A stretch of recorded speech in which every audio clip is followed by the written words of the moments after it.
أعوذ بالله من الشيطان الرجيم بسم الله الرحمن الرحيم وإلهكم إله واحد لا إله إلا هو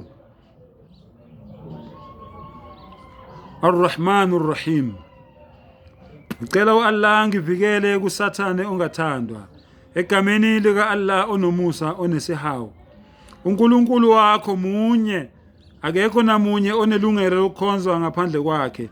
Uyena onomusa, uyena onesihawu.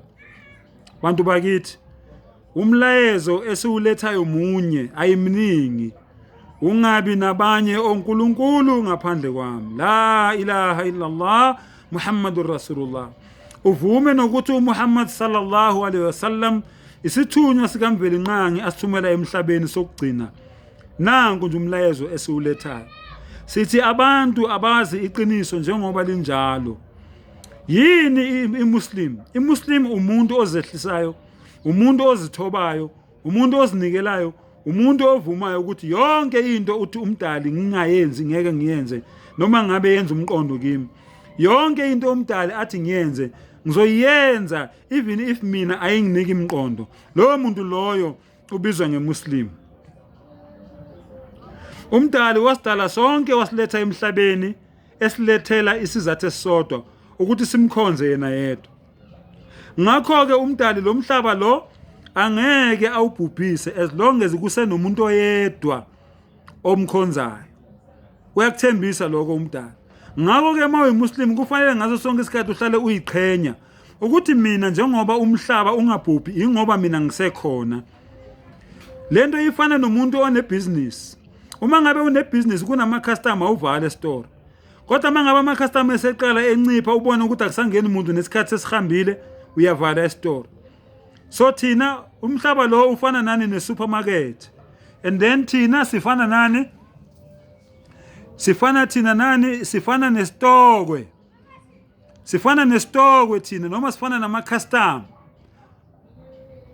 Uma ke ama customer engasangeni, ama customer obani yithi thina esizothenga kule supermarket. Okay? Labantu laba abangakholwa bona bafana nani? Bafana nestokwe.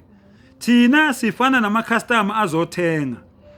Uma ngabe ke thina esikuyithi esithenga lokudla lokhu lesitokwe lesi singasekho emhlabeni sonke, isitokwe sesizothenga ubani? Akekho umuntu ozosithenga. Umdali uzolivala ibhizinisi lakhe. Ngakho ke bafowethu, as long kusekhona umuntu emhlabeni othi la ilaha illallah, anokwazi ukuthi umhlaba angeke uze ubhujiswe. Lo mhlaba lo ukhona ngenxa yalawo bantu labo nezilwane nayo yonke indalo kaMdali ethi la ilaha illallah. Ungabi nabanye uNkulunkulu ngaphandle kwakhe. Akekho omunye nelungelo lokukhonzwa ngaphandle kwakhe. Ngakho ke bafowethu, nanku umlayezo esiwuthumelayo. Munye uNkulunkulu, akekho noyedwa onelungelo lokukhonzwa ngaphandle kwakhe. Abanye onkulunkulu ngaphandle kwakhe yizidalwa zakhe. Ungamxubi nezidalwa zakhe. Ungakhonzi lutho esezulwini phezulu, ungakhonzi lutho esemhlabeni phansi, ungakhonzi lutho esemanzini ngaphansi komhlaba. Yinango ke umuntu ke obizwa ngeMuslim, loyo ozithobayo ngaphansi kwentando kaNkulunkulu, ovuma ukuthi yonke into umdali athi ngiyenze ngizoyenza even if kimi ayenzi sense.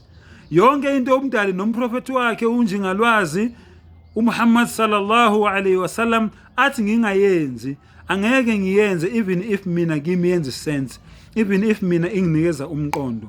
Usizike lo muntu ke lulapho. Walahlekelwa iconnection yakho nomdali wakho lo owakwenza seyiqalileke inkinga empilweni yakho.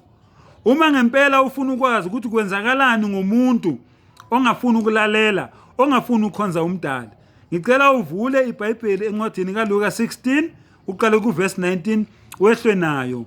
Uzwe umuntu esezisola mangabe sefika ethuneni esebona ukuthi le ndlela akade ihamba ngayo iya ekubhuthisweni, eseyisola esecela ethi ngicela uthumele emuva kubafowethu nodadewethu nakumama nakubaba bawobaxwayisa abatshela ukuthi bangahambi ngalendlela ade ngihamba ngayo ngoba iya ekubhuthisweni.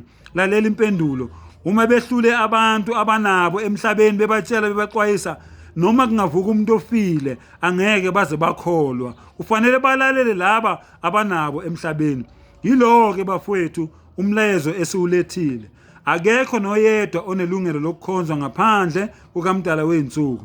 Exodus 20 verse 3, Isaiah 43 verse 6. Wa akhiru da'wana anil hamdulillahi rabbil alamin.